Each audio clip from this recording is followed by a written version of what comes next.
Hey everybody, welcome back to the channel for another video today. Thank you so much for joining me today. We are going to be discussing some new data that is coming out in terms of vision loss, vision problems, diseases of the eyes and all of that can happen after the use of GLP-1 medications. I actually have not heard anybody really discussing this topic yet. This is a new study that just came out on January 30th in the Journal for American Medicine in their ophthalmology sort of segment area of that website. And yeah, I'm really excited to just dive into this because it is scary. But I think it's really important to talk about what these symptoms are and what things can happen so that you can then go and talk to your healthcare provider if you are having any of these problems. So what happened was there was a doctor by the name of Bradley Katz who had a patient come to him with sudden vision loss in one eye after starting on semaglutide, which is the active ingredient in Wegovy or Ozempic. And I am going to be reading from my notes here so that I make sure I don't get anything wrong. But what this patient ended up presenting with was non-arteritic anterior ischemic optic neuropathy, which is a non-inflammatory disease of the small blood vessels in the optic nerve. And this was the first patient that Dr. Katz had seen with this problem in terms of also being on semaglutide. So Dr. Katz actually stopped this patient's use of semaglutide and kind of was following up with them, but that patient was then put back on semaglutide by another physician, and within a couple of weeks, the other eye came down with the same problem. So after finding out all of this, Dr. Katz actually went into a sort of message board, colleague type thing with different providers that studied neuropathy and ophthalmology. It's sort of this sort of joint thing, and how some diseases of the neurosystem overlap with the diseases of the optic nerve and ophthalmology and all of that. And so he presented this question and kind of wrote up the case and has anybody else seen anything like this? And it turns out that several other doctors had. There were, in fact, included in the study, 9 different patients. And of them, let's see here, I had the exact stats. So of the 9, 7 presented with the same thing that Dr. Katz patient had, the non-arteritic anterior ischemic optic neuropathy, which is actually just abbreviated for short as NAION. So NAION. So if I say that, that's what I'm talking about. So 7 of the 9 patients had that in at least one of their eyes. One of the patient had paracentral acute middle neuropathy, which can actually cause blind spots within your vision. So think if you're looking straight ahead, like a big blind hole, like a black hole or something like that is what this patient experienced. And the other patient actually had papillitis, which is inflammation of the optic nerve head. Now, there was a lot of commonalities between all 9 of these patients that can be indicating of what the possible population that might be susceptible to these issues on the use of GLP-1 might be. Every single one of these 9 people were between 50 and 60 years old, or they were in their 50s or their 60s, every single one. So all these people are in the sort of, they're getting to be into the later life periods, and they are getting a little bit up there in age. All of them were on the medicine for either diabetes or obesity as well. So they did have several comorbidities that could lead them to these things. However, none of the patients had these problems prior to being put on a GLP-1 medication, which is very telling. When it comes to diabetes and obesity, there's actually a lot of vision problems. Diabetics in particular can suffer a lot of problems with their optic nerves and stuff. Just because of all the blood sugar levels have a lot to do with it. And so they were very insistent to point out that yes, they were obese or they were diabetic beforehand, but they did not have these symptoms prior to being on a GLP-1 medication. Now, One thing that the Dr. Katz and the Journal for American Medicine point out in this study is that the tie might actually be within blood sugar altogether. And when you take a GLP-1 medication, there is a pretty rapid reduction in your blood sugar levels, obviously, especially if you're a diabetic.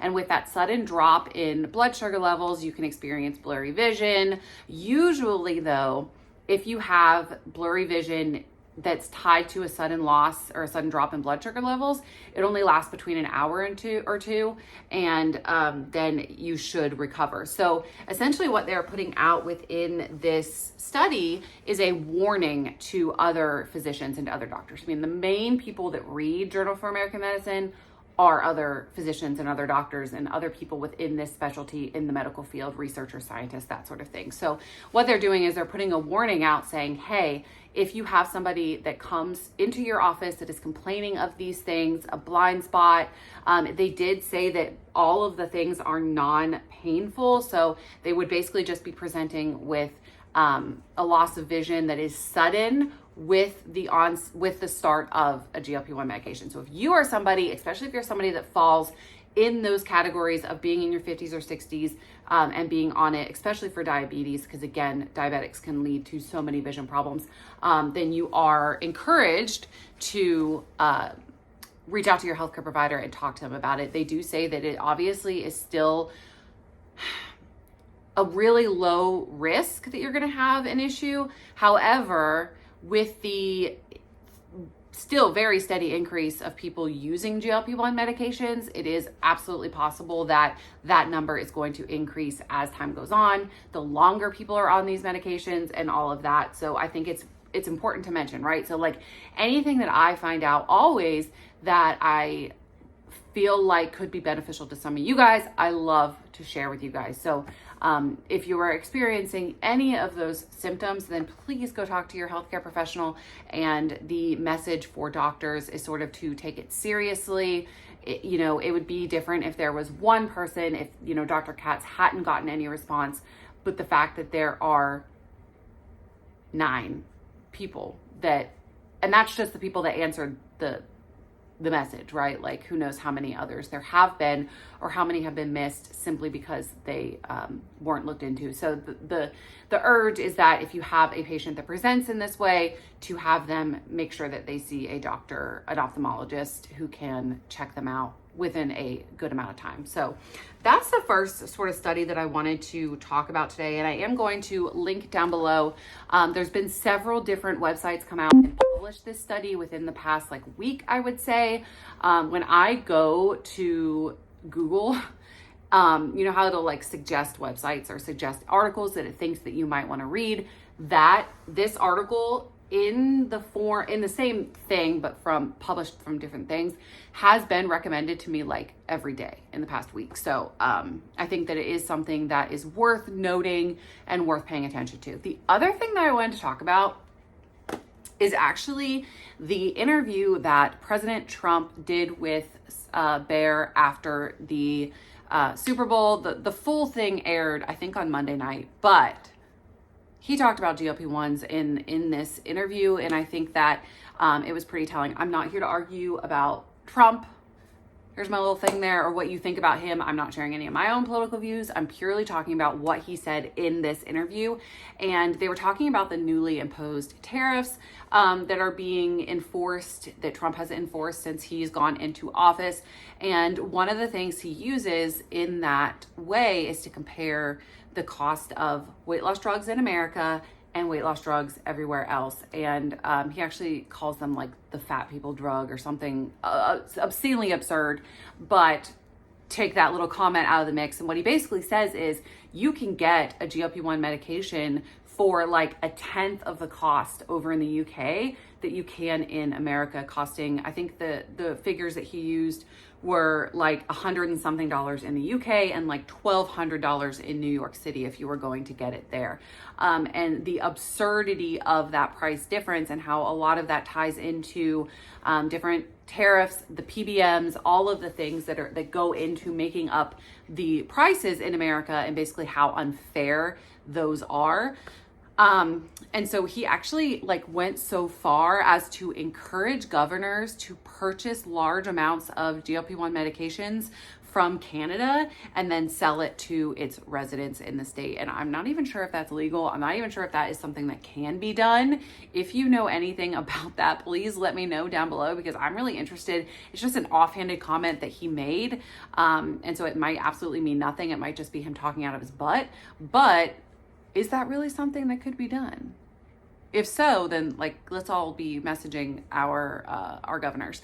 Another thing that's coming up a lot lately is the fact that the Biden administration had proposed GLP-1s be covered by Medicare and Medicaid. And so Trump is going to be faced with that decision in 2025 if he chooses to use a lot of funding, right? Because GLP-1s are so expensive. If he chooses to use that funding to get them covered under Medicare and Medicaid for obesity, which I've explained before, but then, most of the other insurance companies work off of what Medicare and Medicaid cover. It's all like this sort of like domino effect system that they have that goes on. And so the hope would be that if Medicare and Medicaid starts covering them, that lots of other insurance companies will start covering them.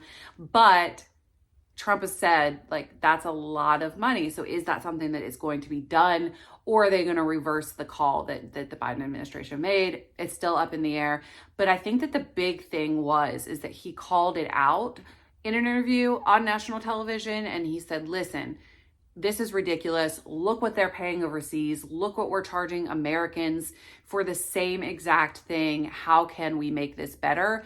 Even proposing the thing with the governors buying a bunch of stock from Canada. Obviously, I mean, come on, like, how long would that actually work for, right? Like, you just put Canada in this big like pickle, right? And I don't necessarily think that's going to work, but I do think that it was a great example choice to use when talking about the tariffs and how the cost difference and how the cost of living just in general is so much more in America than it is in other parts of the world. I think that was it was a hot topic, good choice to make to talk about. So I want to know what your thoughts down below are on that. I do know that my husband's insurance does not cover GLP-1 medications. Now, I actually got he got a message recently talking about how they're going to have like a tier 1 and a tier 2 premium that you can do. And his company has never offered that before. It's pretty much just been like, if you're a spouse plus family, you pay this amount. And the hope is that the tier 2, the higher one, is actually going to cover that, but you would have to pay more of it. Obviously more for the premium, but then it would be tax-free dollars if you're paying through an employer. So I think that it actually may be beneficial. Maybe that's something that we're going to start seeing. We have Blue Cross Blue Shield North Carolina. Maybe that's something that we're going to start seeing, is just the option to pay a higher premium to have some of these more expensive drugs being covered. And I think that could be a good move. It could be a happy medium for people, because I think that a lot of people would choose to pay a higher premium in tax-free dollars than pay $1,200 a month for a GLP-1 medication, or even the $5 whatever a month for the Eli Lilly Direct, if compounding again does go away, which if you saw my video from yesterday, then you know that it's not quickly going away. That at least orderly, from what I've been told, is going to be shipping for the next several months. And I've actually heard a few of you commented that Mochi has said that they are going to continue, that Red Rock has said that they're going to add some things into theirs. So I think a lot of pharmacies are finding or trying to find workarounds. However long that'll work, I'm not really sure. I only want to speak on what I know, and I know on orderly. So that's why I mentioned that particular in that video. But I don't know. I found his comments to be telling. I mean, you always have to look at something that is said, even if it's just a little drop in the bucket, like something that is mentioned. You have to look at that and then look down the road. Like, you can't always be looking in the present time. So if little drops of tidbits and information are dropped over a couple of months, then you can look ahead down the road and kind of predict, what you think might happen. So yeah, I don't know. I found that interesting. I found the vision stuff scary. and the Trump stuff interesting. So let me know what your thoughts are below on all of this sort of GLP-1 news that is going on in the world. And yeah, let me know your thoughts down below. Today was actually supposed to be talking about my tummy tuck. We are going to talk about that tomorrow. I'm actually going to film it right now after this video. So you guys will see that one tomorrow, and my thoughts on sort of further plastic surgery and all of the things. So thank you guys so much for watching this video. Stay tuned for tomorrow's video. So there will be a video tomorrow on Thursday. On Friday, I'm not sure if there will be. My kids are actually out of school Thursday and Friday, which is why I'm like doing a little bit of pre-filming. And so I'm not sure if I will get a video up on Friday, because Friday's Valentine's Day. Saturday is actually my son's 14th birthday. So yeah, lots going on around here. But anyway, thank you guys so much for watching this video. I hope that you enjoyed it. If you did, please don't forget to give it a thumbs up. Leave me your thoughts down below, and I will see you guys tomorrow. Have a great day, guys. Bye.